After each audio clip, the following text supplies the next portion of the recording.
Assalamualaikum. Kita bertemu sekali lagi. Kali ini kita membincangkan tajuk yang berkaitan dengan transformer atau pengubah.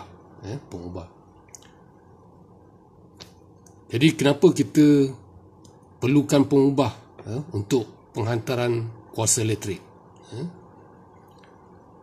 Mengapa kita perlukan transformer dalam penghantaran kuasa elektrik? Jadi saya akan terangkan keperluan mengapa kita perlu menggunakan pengubah dalam penghantaran kuasa elektrik. Okey, ini adalah rajah yang menunjukkan talian penghantaran. Di ujung sebelah kiri itu adalah penjana atau bekalan kuasa kita, dan di sebelah kiri, sebelah kanan, di ujung sebelah kanan adalah beban. Belah kiri penjana yang bukan kuasa elektrik, dan di antara itu, antara bahagian membukakan kuasa dengan beban itu adalah melalui talian penghantaran yang panjang. Jadi semasa kalau kita andaikan tiada pengubah, kalau sistem itu tiada pengubah, beban kita katakan 250 kVA, kapasiti beban tu, dan voltage di bahagian beban tu adalah 240 volts, dan kita andaikan resisten, rintangan talian penghantaran adalah 2 ohm. Jadi kita boleh kira dia punya current yang arus elektrik yang lalu pada talian penghantaran atau pada beban tu ialah 250 kVA dibahagi dengan voltan 240, kita dapat 1.04 kilo ampere. Current dia mengalir di situ. Jadi ini akan menyebabkan kehilangan kuasa pada talian penghantaran daripada formula kuasa I kuasa 2 darab dengan rintangan talian. Jadi sebab current 1.04 K kuasa 2 darab dengan rintangan pada talian, kita dapat 2.16 megawatt.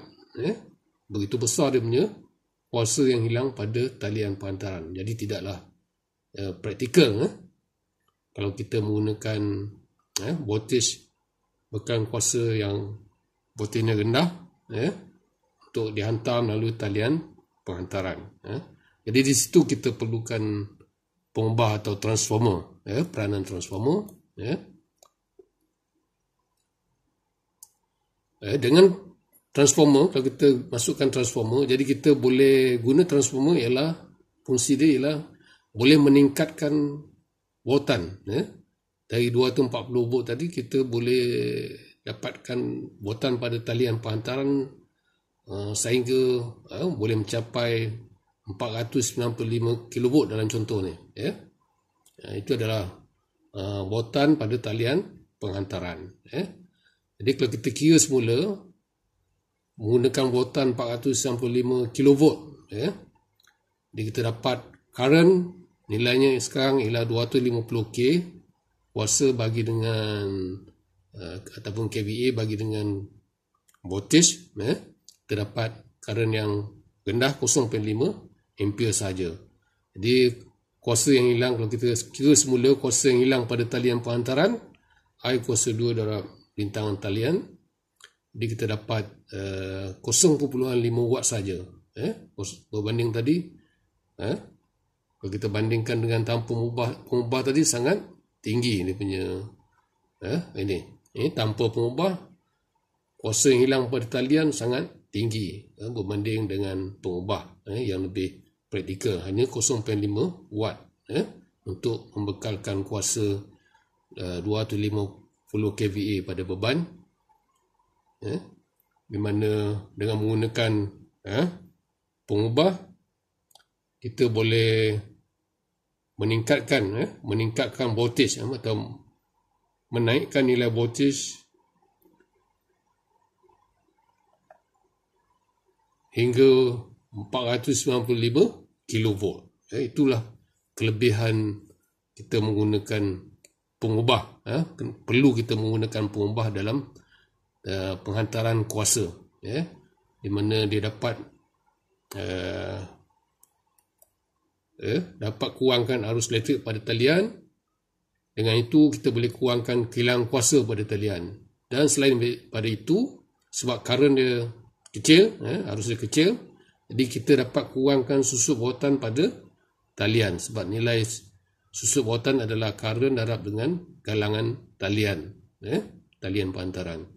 Jadi inilah kenapa kita perlu menggunakan pengubah atau transformer dalam penghantaran kuasa elektrik. Jadi gambar rajah yang atas sebelah atas ni adalah gambar rajah kalau tanpa pengubah. Dan yang sebelah bawah tu kalau kita gunakan pengubah, di mana daripada bekalan kuasa tu kita tingkatkan dia punya voltage. Kemudian di hujung, di bahagian beban, kita kena turunkan semula voltage tadi. Sebab beban biasanya menggunakan bawatan yang rendah. Kalau di rumah kita, bawatan yang biasa kita guna ialah 230 atau 240 volt. Jadi pada talian penghantaran tu perlu bawatan tu tinggi, bawatan yang tinggi untuk mengurangkan current dan kehilangan kuasa.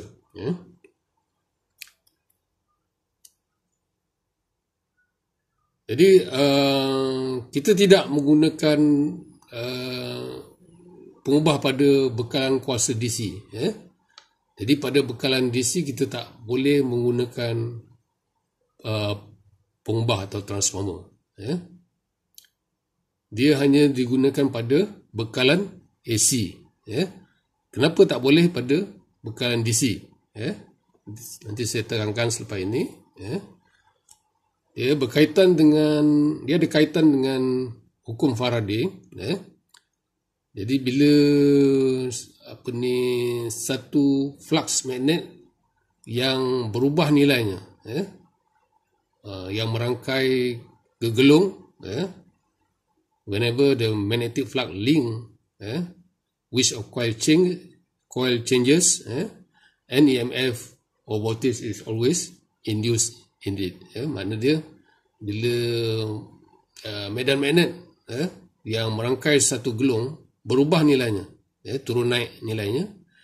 Jadi dengan perubahan itu akan menyebabkan voltage teraruh atau terjana dalam gegelung tersebut. Ini adalah konsep yang digunakan dalam transformer atau pengubah.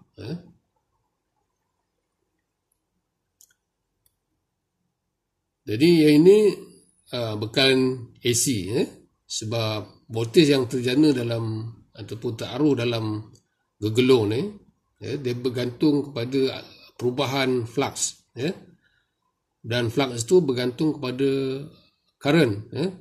Jadi AC current dia sentiasa turun naik. Jadi ini akan menyebabkan flux pun nilainya akan turun naik.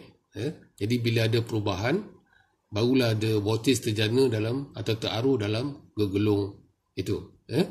Jadi formula dia E, voltage yang teraruh sama dengan N, bilangan lilit, darab dengan perubahan flux.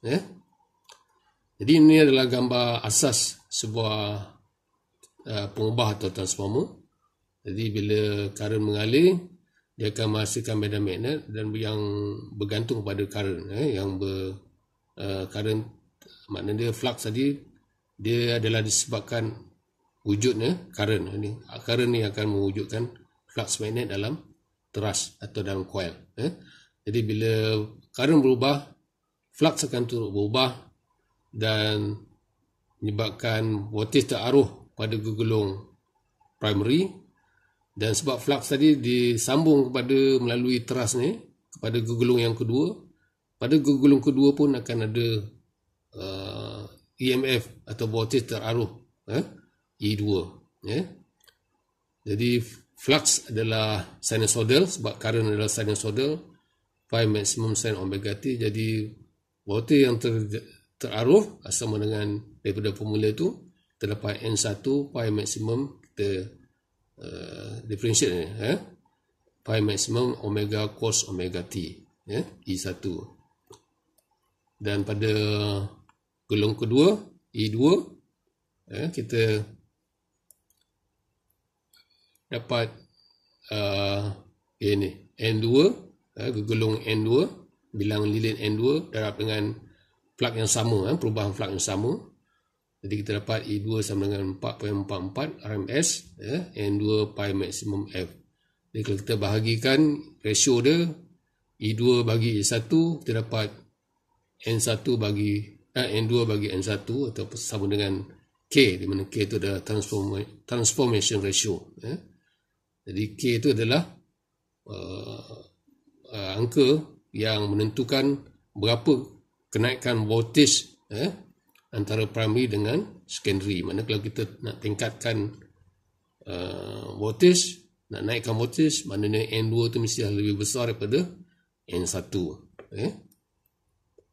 Tetapi kalau kita guna DC supply, DC adalah bekalan yang current dia tetap, current dia tidak berubah, constant. Dan ini menyebabkan flux pun ada constant, jadi tak ada perubahan flux. Kalau kita masukkan pada gelung, lalukan kepada gelung, sambung pada gelung, jadi current yang mengalir dalam gelung tu, yang lalu pada gelung tu adalah constant. Ini akan menyebabkan flux juga yang dihasilkan oleh current tu adalah juga constant, tidak berubah. Jadi sebab tiada perubahan flux, jadi voltage yang terarah dalam gelung N di pi per dt, sebab tak ada perubahan, jadi sama dengan kosong. Di pi per dt sama dengan kosong, tak ada perubahan. Jadi kita dapat voltage yang terarah dalam gelung, kalau kita gunakan sambung pada bekalan DC, kita dapat tidak ada voltage yang boleh terarah, sebab flux tu sentiasa tetap nilainya, tidak ada perubahan. Ini dah kekurangan bekalan DC. Sebab itu kita tak boleh guna pengubah dalam bekalan DC. Jadi semua kenapa kita gunakan pengubah dalam penghantaran, kenapa AC lebih sesuai, lebih banyak digunakan kerana AC boleh menggunakan pengubah. Jadi cukup setakat itu, kita jumpa di lain masa.